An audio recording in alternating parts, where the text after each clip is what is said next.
There was no possibility of taking a walk that day. I mean, talk about an opening line, right? With just those few words, we're dropped right into the cold, gloomy world of a young girl who feels completely trapped both inside and out.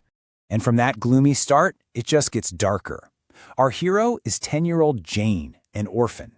After her abusive cousin attacks her, she finally fights back. And for that, her punishment is to be locked in the dreaded Red Room, the very room where her kind uncle died.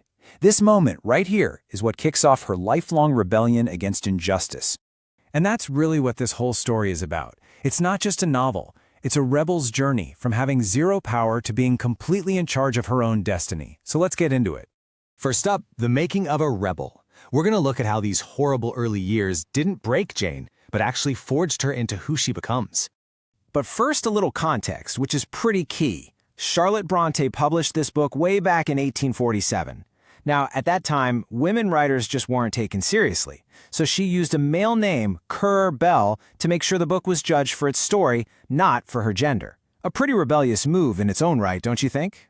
The book itself is a classic example of what's called a Bildungsroman. It's a fancy German word, but it just means a coming-of-age story. We're literally going to watch Jane grow up, from this miserable kid into a fully mature, independent woman. We see every single step. And that growth is, well, it's forged in fire. First, there's the misery at Gateshead. Then, as if that's not bad enough, she's shipped off to Lowood, this brutal charity school. There, she's publicly shamed by the headmaster, but she also makes her first real friend, Helen Burns. Helen teaches her about forgiveness and faith, but then tragically dies. That loss just hardens Jane's will to survive and make a life for herself on her own terms.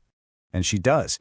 Jane is a survivor. After 8 long years at Lowood, she's finally 18 and craves a new life. She puts an ad in the paper for a governess job and gets hired. The destination? A mysterious, isolated estate called Thornfield Hall. And this brings us to part 2, the secrets of Thornfield Hall. Yeah, this is probably the most famous part of the story, where Jane finds intense, passionate love, and a secret that's absolutely terrifying. So at Thornfield, she meets the boss, the legendary Mr. Rochester. He's moody, he's sarcastic, he's complicated, but he's also brilliant, and he and Jane just click. Their minds connect on this incredible level. For the very first time in her life, someone is treating Jane as an intellectual equal, and this powerful, totally unconventional love starts to bloom. But Thornfield definitely has a creepy side. There's this strange, sometimes terrifying laugh that echoes down the hallways. It seems to come from a locked room on the 3rd floor. Rochester just brushes it off, blaming a servant named Grace Poole. But, it doesn't quite add up. And then things escalate. We go from creepy laughter to straight-up danger.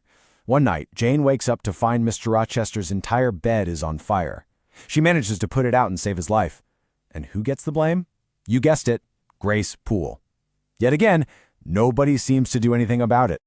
Despite all these massive red flags, Jane and Rochester fall deeper in love and get engaged. But the night before the wedding, something truly horrifying happens. A terrifying figure, a clothed hyena, as Jane calls it, sneaks into her room, takes her wedding veil, and rips it right in half. This is not a dream. This really happened. So picture it. They're at the altar. The vows are about to be said, and then, bam! A voice shouts from the back of the church, stopping everything. A lawyer stands up and says the marriage can't happen. Why? Because Mr. Rochester is already married to his sister. And just like that, the whole secret comes tumbling out. The eerie laughter, the fire, the ripped veil, it was all Bertha Mason, Rochester's wife.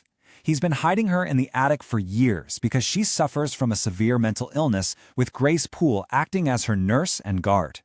Rochester, desperate, begs Jane to stay with him, to be his mistress. But our principles are rock solid. She cannot live a lie. So, choosing her own self-respect over a compromised love, a completely heartbroken Jane flees in the middle of the night, with almost no money and nowhere to go. She is, in her own words, absolutely destitute. Now you might think this is rock bottom, the end of the line for Jane, but it's actually the beginning of her final transformation into a woman who is truly, finally independent. She wanders for days, literally starving, until she collapses on a doorstep. The people inside, the River siblings, St. John, Diana, and Mary, take her in and save her.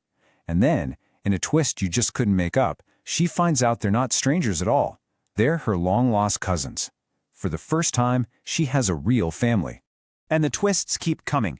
Turns out an uncle she never knew has passed away and left her his entire fortune, £20,000. Now, you have to understand, for a woman in the 1840s, this is like winning the Powerball. It means freedom, it means power, and in a true sign of her character, the first thing she does is share it equally with her newfound cousins. But there's one last test. Her cousin, St. John, asks her to marry him, not for love, but for duty, to be a missionary's wife.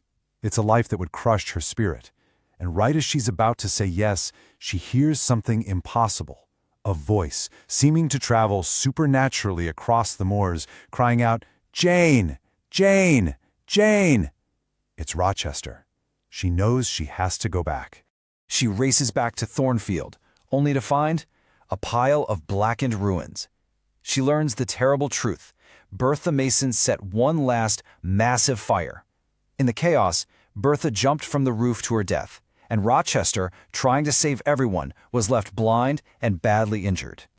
This leads us to the final act, and to what was, for its time, an incredibly radical conclusion about what love really is. Think about the Rochester we first met. The powerful, commanding, deceptive master of the manor. Well, that man is gone. Tragedy has humbled him completely. He's now blind, broken, and dependent. The power dynamic between him and Jane has been totally flipped on its head. And this, right here, is the whole point.